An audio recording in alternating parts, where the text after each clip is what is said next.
Welcome to the Marketing Stir podcast by Stirista, where we chat with industry leaders and get their take on the challenges facing the market. And maybe we'll have a little fun along the way. In this week's episode of the Marketing Stir podcast, Laura Vanderslice, Director of Marketing Planning and Strategy at Sam's Club, joins Ajay and Vincent to discuss some of her past campaigns, the differences between wholesale and retail marketing, and the future of retail marketing.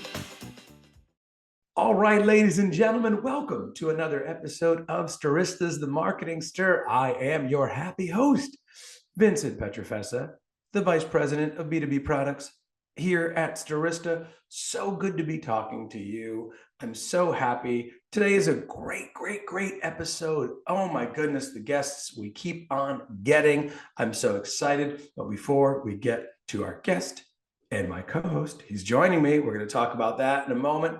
Let's pause, talk about Stirista for like 10 seconds. The old elevator pitch. We're a marketing technology company. We own our own B2B data, B2C data. That's business, that's consumer. For those of you who don't know, you most likely do. It's a marketing podcast. We help companies access that data through some of our technologies, our own email sending platform, our own demand side platform.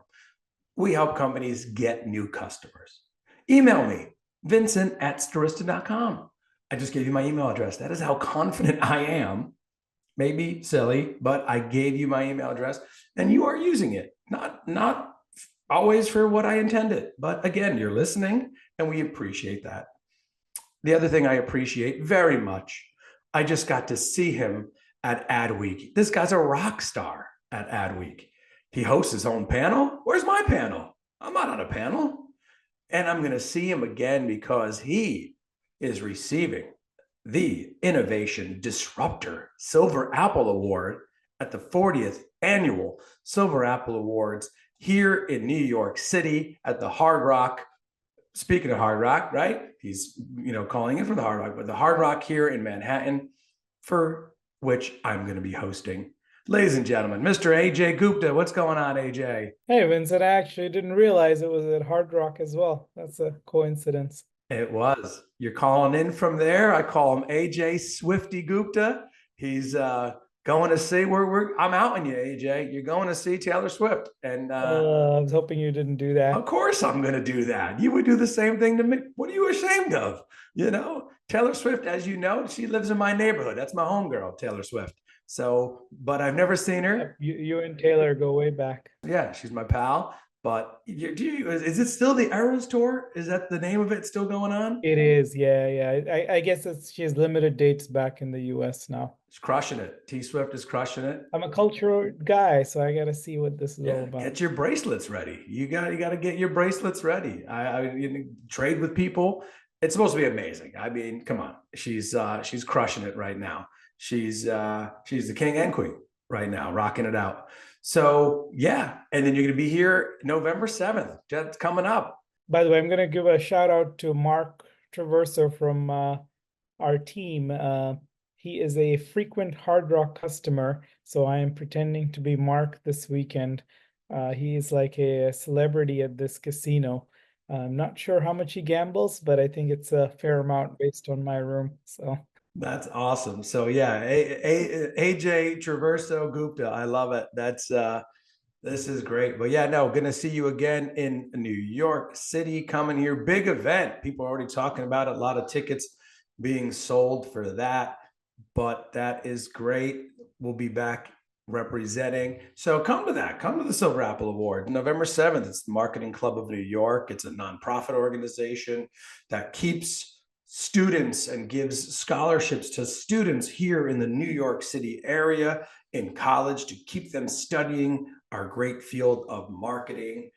And with that, Ajay, the guests just keep on coming. We have amazing guests. When I talk to this next guest, I'm like, I like her very much. We hit it off. She's my pal. And we had to have her on the podcast. She's coming from Sam's Club. Right? People know Sam's Club all over the country. Manhattan, I don't know. A lot of Manhattanites may not know Sam's Club. We want to. We wish it was here, but we know Sam's Club. Come on. And we have with us the Director, Marketing, Planning, and Strategy at Sam's Club, our new friend, ladies and gentlemen, Laura Vanderslice. What's going on, Laura? Hi, guys. Thanks for having me. It's great to have you. I'm thrilled to join. When we were chatting earlier, I was going to ask you, AJ, if you were going to Taylor Swift, and then I didn't. So I'm really glad you brought it up. I that was the first thing I thought, and I thought, you know what, don't go there yet, but I should have. Yeah. I think pretty much anybody here this weekend is for Taylor Swift. That she's changing. She changes the whole economy when she goes there. I didn't even know. I guessed when he messaged me. He's like, "Hey, I'm in Florida for a concert, but I'm going to call in. I don't want to miss this episode." And I guessed. I was like, "The concert." I was just joking. I was like, I didn't know the schedule. I was like, "Are you going to see Taylor Swift?" He's like, yes, I am." And don't be ashamed of it. You know how many people would love to go see Taylor Swift? It's gonna be great. The fact that you're going by yourself, that's a little weird. No, I'm kidding. But hey, I was in the line to check in for the hotel, and this lady was just flipping out. She needed some help with her hair, but she was freaking out at the front desk person, and she's basically she's like, I'm normally not a Karen, but this is such a big deal. No one can ever do my hair. And I'm like, well, you find the most touristy hotel to do your hair. Yeah. That's like you're over there braiding this lady's hair in line. It's like I have no experience, ma'am. I have no experience, but that's awesome. So Laura is also a Swiftie. Is that safe to say, Laura? 100% have been for years. Love it. I love it. Laura, so let's get right into it because I'm so excited to have you and talk to you again. Sam's Club, people should know it. But if they don't, talk to us about Sam's Club and then talk to us about your role. I love your role. A lot of you could almost tell what you do there based on the title. There's a lot of different things, but it's so much that you're doing there. Talk to us about your role and a little bit about Sam's Club if people out there get off of their rock that they're living under. So yeah. Sure. Yes. So Sam's Club is a warehouse channel. We sell items in large quantities, and by offering those large quantities to our members, we're able to offer them at a pretty significant discount and value for our shoppers and for our members. So we are owned by our parent company, Walmart. I'm sure everyone's heard of them. And yeah, so I've been there a couple of years. I'm the director of marketing planning and strategy, as you mentioned, and that I serve really an integrated marketing role. I work really closely with our cross-functional partners and our channel teams we build out calendars, we build out briefs, we do campaign planning, and really we're working on initiatives that balance both the short-term goals and the long-term goals of our business, but also developing campaigns and go-to-market initiatives that are relevant to both our business and extremely relevant to our member. That's awesome. Yeah, I knew that. I love that when I was looking at the title when you and I talked about. There's a lot of stuff that you're doing at this organization. Laura, you heard me talk a little bit about the Marketing Club in New York and how people are studying marketing, staying in marketing, some of that work that we're doing there. Talk to us how you got started in marketing. Yeah, the short answer is you can thank a teacher. The longer answer is when I was in high school, I was taking this computer class, and one of our assignments was to design this flyer for a movie theater. And I guess my teacher was thrilled with it. I guess she really liked it. She made me feel really good about the project. And I was convinced from there, I was about to go off to college. I said, I'm going to be in graphic design. I just know it's for me. And about one graphic design course in, I realized I had no discernible talent in graphic design, but ultimately I was introduced into the marketing and ad world sort of through that pathway. And I realized I really loved the strategy portion of marketing and the customer portion of marketing. So that was my path there, sort of vis-a-vis graphic design. But yeah, you can thank a teacher. She was the first person at that stage of my life to really help me think about what I wanted to do and where I wanted to go. And I don't know, she made me feel really good about it. That's awesome. I tried learning how to do a Flash design back in the day when you could do Flash animations, but my animations were so terrible and choppy. I had the same realization as you. Yeah. It's incredibly difficult, and a lot of the designers, if not all of them I've worked with, make it look so easy, and it's definitely not. It's Completely agree. Laura, how do you kind of compare the Sam's Club customer with the Walmart customer? Yeah, well, their frequencies are a little different, and their basket sizes are certainly a little different just because of the volume in which we offer our assortment at versus Walmart. But I think a little deeper than that, the way that our members and their customers prioritize value can be a little different. I would say if you think about the way that our boxes offer an assortment. I like to use the birthday party example. So for example, if you're hosting a birthday party, you're going to be able to go to Walmart and you're going to be able to get everything. So you're going to get the party supplies and the cake and the ice cream and the decorations and the favors and the invitations and sort of the breadth of the assortment that you need. And you're going to get it at a really amazing cost. So that's I would say in what the Walmart shopper would prioritize and how they see value.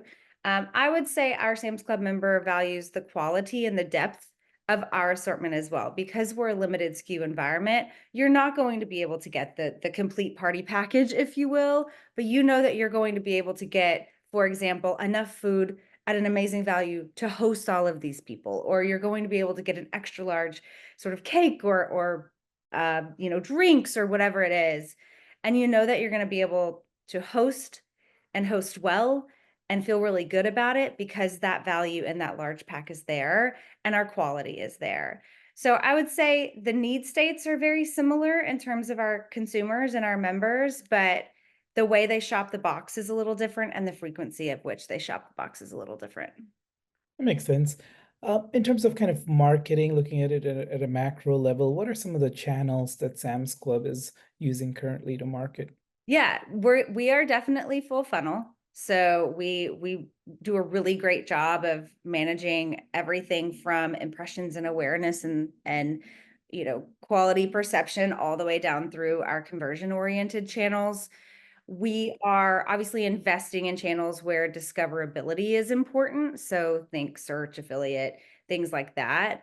But as far as the mid to lower funnel channels, we're heavy digital, heavy social. And then we also kind of thinking about that vein of social, we really see the value in creating experiences where others can tell our brand story. So for example, sure, that might include influencers, but we also like to leverage our club footprint and create those experiences and events that members will organically talk about and sort of get that word of mouth out there.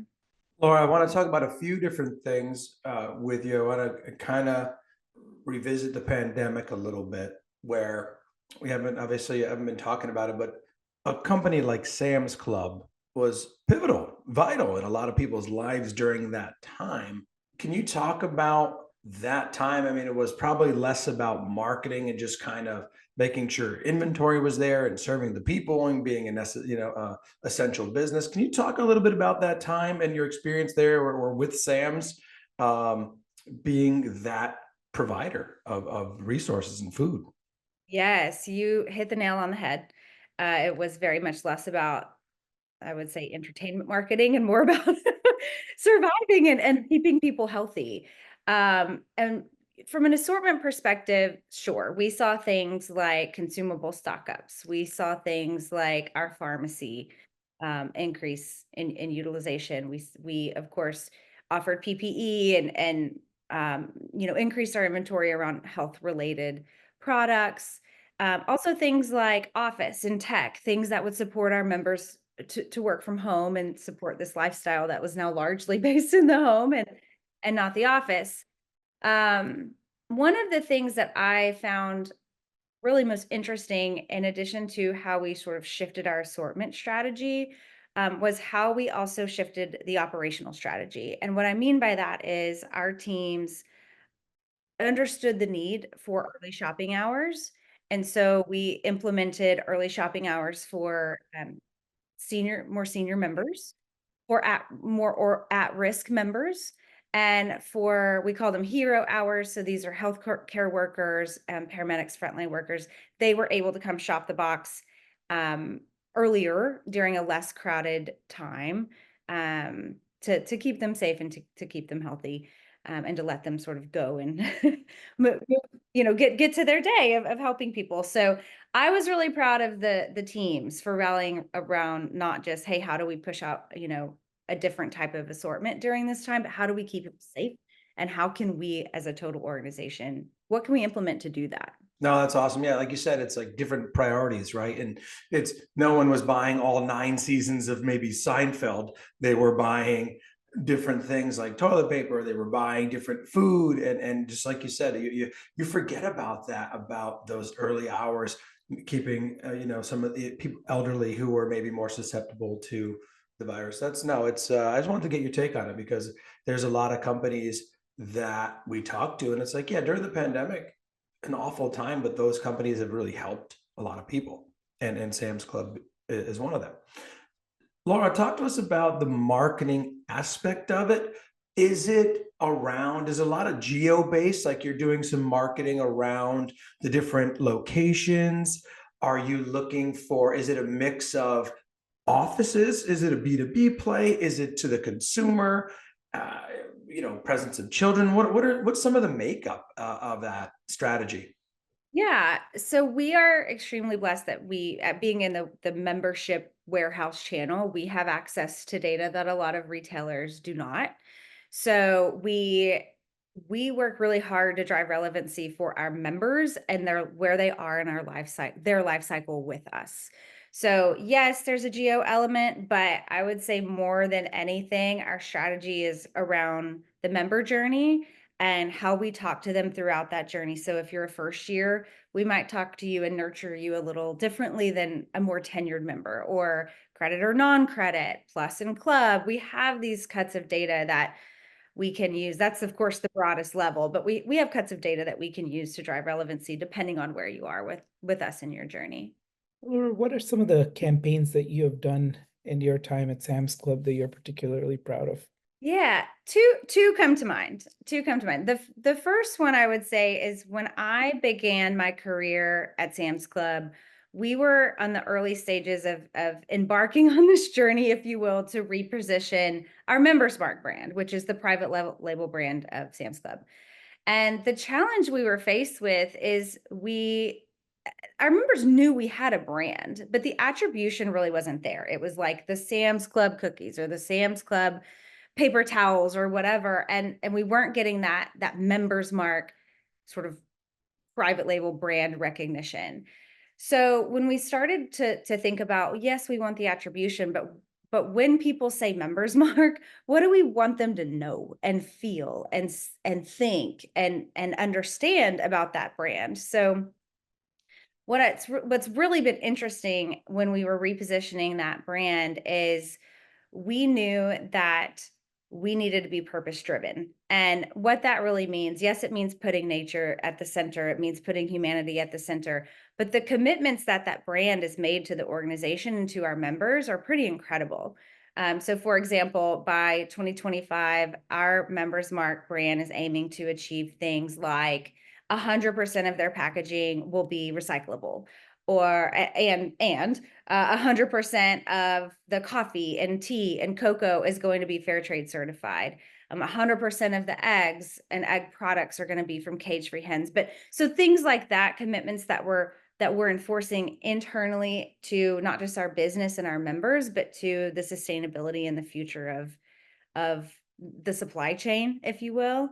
And that's really what we want our members to know and understand is it's not like, yes, it's a lower price alternative, but it's so high quality. And there's such a tremendous work stream that goes behind it to bring that quality to our members.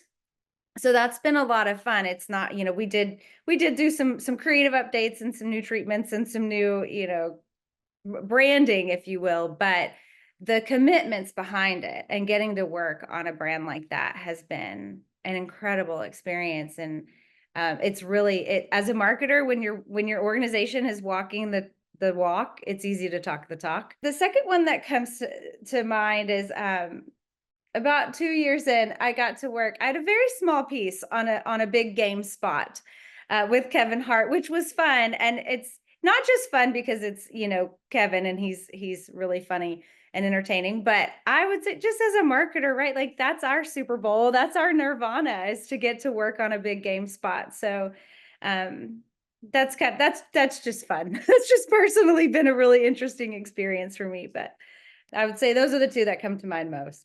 So, I still enjoy going to retail stores, but I know a lot of people are going more online. So, how do you see the future of retail marketing with the rise of e-commerce? I would say this is not a super evolved concept, but I still think a lot of brands out there, retail or otherwise, still have such a chance to nail the omni-channel experience more than they are. I think the data systems and the unified data systems that power channels across a true omni-channel, I'll say retailer, in a really integrated way is a lot of work. It's really hard. And I think that the consumer's demand for the experience is sometimes faster than what tech integrations allow. And I think it's very difficult to balance those two sort of need states, if you will, if we've got to get the tech up to snuff, but we also need to make sure that we're exceeding and being proactive about what our experience needs to be and what consumers will be demanding. So I would say that's one. I think also social commerce leaves a lot to be desired.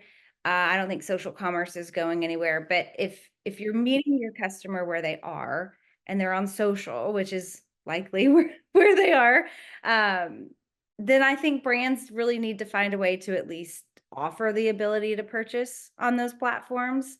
So I think that's going to be really interesting to see how social commerce evolves, especially with things like TikTok Shop and how these platforms are just enabling purchasing and using influencers or creators to do that. I think we're just at the tip of the iceberg on that. And then I think lastly, man, faster delivery. If we think back a couple of years ago, I think 2-day delivery was super fast. I mean, it was unheard of, super fast. And now it's the expectation is hours and almost as instantaneous as you can get it. And I think it's going to be really interesting to see how brands create digital experiences that don't just make it easy to shop and order and reorder, but to fulfill and get it there as quickly as humanly possible. And I think you're going to start to see these Instacarts and the other, sometimes even third-party channels take even a bigger role than they are, or something like it. No, those are great points. Laura, I hear everyone talk about Sam's Club. I mean, when you're a member of Sam's Club, that's all people talk about, especially, when I visit my friends that don't live in Manhattan. They're always bragging about, oh, I was like, where'd you get all that? They're like, Sam's Club. I'm like, all right, stop rubbing it in my face that you have room to even store this stuff. But that loyalty to Sam's Club, talk to us how your customers stay loyal, as you just touched upon a space that's growing in that area, the wholesale, if you will. Talk to us about what Sam's is doing different. Yeah. And my answer might be a little non-traditional coming from a marketer, because I do think our marketing is some of the best in class out there. But I also think that the way our teams and our business prioritizes the total experience, and I talked a little bit about anticipating our members' needs and breaking down some challenges or pain points that they may have with the brand. I think constantly pushing on those experiences is creating loyalty. So, for example, if you've been in a Sam's Club, it used to be you get your items, you check out at the cash wrap, and then you go and you show the person the receipt. And there's just a couple of things our members were like, we want it faster, we want it easier, we want it more seamless. And so things like scan and go, where in our app, you can actually you scan and go, you scan the barcode, you put it in your cart, you check out in the app. And then we're rolling out what we're calling exit tech, where no longer will you have kind of the associate scanning items, looking at your receipt. It's all, you just walk through and it scans your basket and you're able to walk out. And, those are the kinds of things we've directly heard from our members were important to them, and our teams prioritized that and made it happen and broke down some of those barriers for our members, and we're not afraid to do that. And I think, when you're doing things like that and you're making big moves and bold moves and really pushing on the total experience that you want your members or consumers to have, that's going to be the first point of driving any kind of loyalty, if you will. I've always said you can't outmarket a subpar experience. So it makes the marketing all the more authentic and all the more genuine when your company's doing incredible things like that. Makes sense. I like that. I want to talk about your previous experience, Laura, at agencies, right? You started, worked at some agencies. How has that prepared you for working more like on the brand side, if you will? Like, how has that experience transferred over? Yeah, I would say it's more kind of ways of working, if you will. The thing I loved about the agency side, so I was in client service on the agency side, and I think it offers this unique opportunity. I describe it as sort of a bike wheel, where the client service person is in the middle, and you kind of have to know a little bit enough about all the spokes you got to, serve your client, but you also need to serve internally and make sure your, associates are taken care of and your client needs are met and your strategy teams are, firing on all cylinders and meeting the objectives that your client needs. And I think it's a true servant leadership role. And having started my career and spending almost 10 years on the agency side in a role that's more service based, I would say is translated, I think, very well into the brand side, just figuring out how to solve problems and figuring out how to serve your client or your customer, or your member, in that way. It's really more of that mindset of kind of agency mindset, bringing it into the brand that I have found to be very helpful, especially in bringing all of the teams together in an organization, especially the size of Sam's, making sure everyone's working collaboratively and cross-functionally. Laura, this is a fun one. We asked this of all of our guests, which are 150 plus at this point, and we get quite a few different answers. So I'm sure with your title, you get a lot of spam LinkedIn messages and emails. So what's something that really annoys you, and what's kind of a message that you actually respond to? Yeah. This is a fun question. I would say the ones that capture my attention the most are those where the sender has identified something that's very relevant to me. Like, oh, Laura, I saw you worked with so and so, or I saw you worked on this project, or any kind of personal connection in any way possible sort of tells me that you actually really want to talk to me. Like you've done some work to figure out who I am, and you really think that there's a problem I might have and that person can solve. I would say the ones that are a little less intriguing are just kind of copy paste. You can tell. And the ones that are that start with the I have something for you versus let's talk about what you need, if that makes sense, don't typically capture my attention as much. So I know, as someone that sent LinkedIn messages, it's hard to personalize all of them. It takes a lot of time, but from a relevancy perspective, I would suggest going that route as often as you can. I'm sure some SDR will be happy. This is the last one for me. Tell us a little bit about you personally outside of marketing. You've had a great marketing career, but would love to know what other things you like to do, hobbies, interests. Oh, yes. Well, I have 3 kids. So most of my hobbies are taking kids to practice, picking them up from practice, taking them to games and picking them up from games, and watching uniforms. But as far as me, I really like to cook, and I don't like to weeknight cook. That's terrible. But I really like to weekend cook, where there's kind of a nowhere to go on a Saturday night. I can really dig into a recipe, spend a lot of time on it. I find that to be kind of therapeutic. And then I like to travel, and I don't get to travel very often.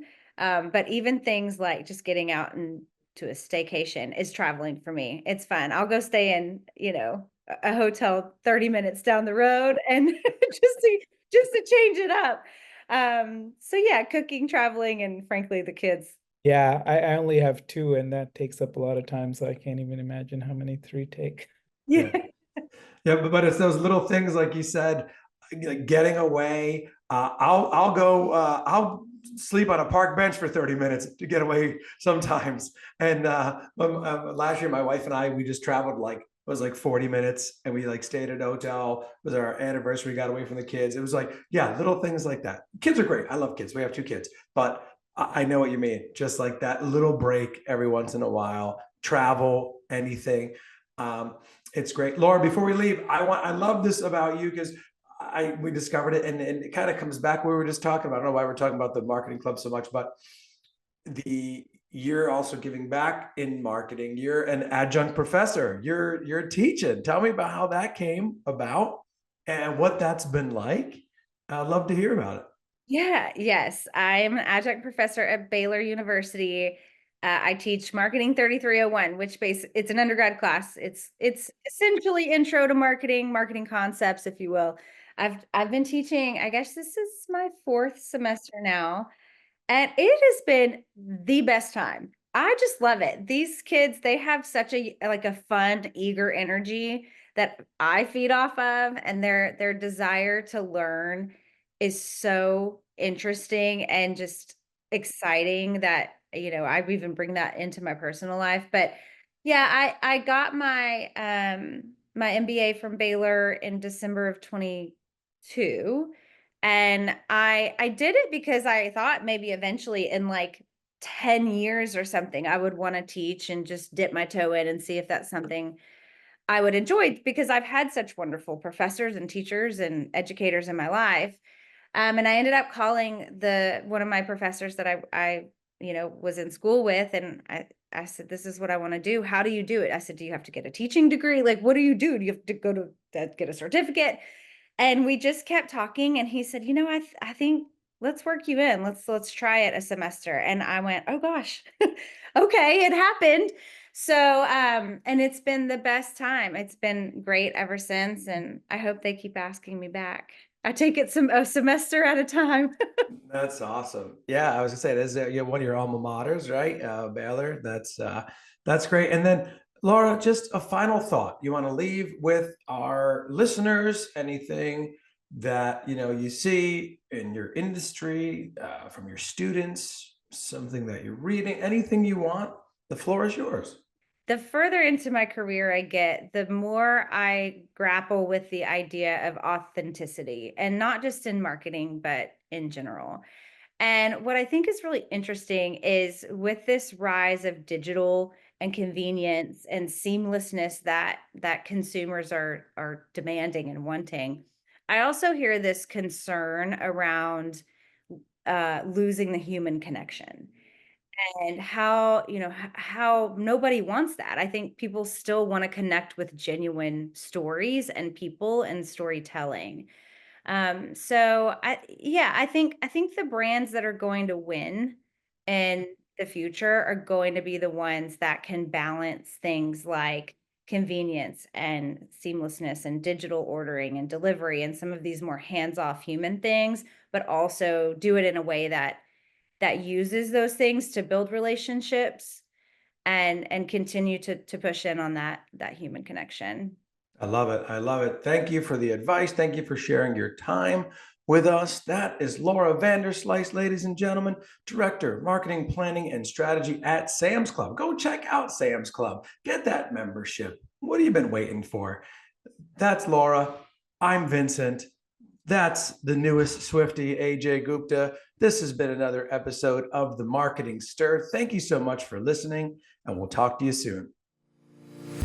Thanks for listening to the Marketing Stir podcast by Stirista. Please like and subscribe. If you're interested in being a guest on the podcast, please email us at themarketingstir@stirista.com.